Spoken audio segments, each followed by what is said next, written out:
Some quite big news last week with Active Super being sort of fined by the federal courts $10.5 million for greenwashing their ESG type policies within the organisation.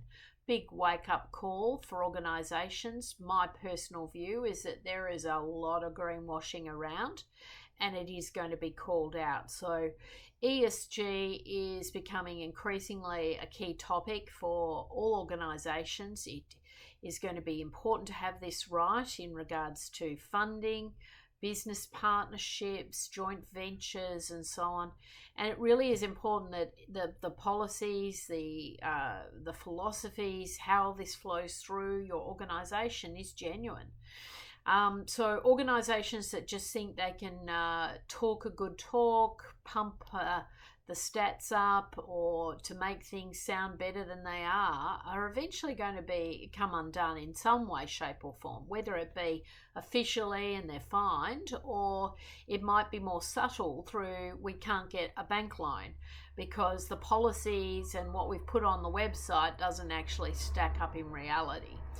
I think it's time that boards really look at their expertise around the boardroom. I think you absolutely should be considering having an ESG expert in the boardroom. I think this area is increasingly complex. I think the reporting around this area is going to become very complex and looking at how this flows through the organisation. So I think you have to have at least some level of visibility into this at board level. You might consider having a chief officer who's involved or responsible for ESG, but you'd want ESG really coming right across your key functions right across the business. But at board level, I think there's a big gap, and I think a lot of people think they know what it all means and how policies flow out through the business, but I think there's a lot of gaps in director knowledge where this is concerned. A lot of organisations will be caught flat-footed.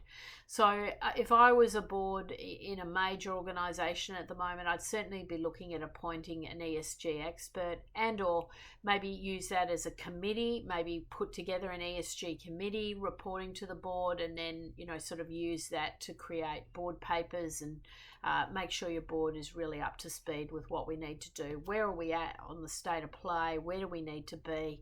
And how do we get this working well across our organisation and delivering benefits to the organisation? I think a lot of people often think of ESG as a negative, but it can be an incredible positive if you get it right, and an opportunity to lead in your industry and in your organisation. So I think a big warning call for a lot of board directors. There's certainly been a very tumultuous few weeks in terms of activity, fines, legislative issues.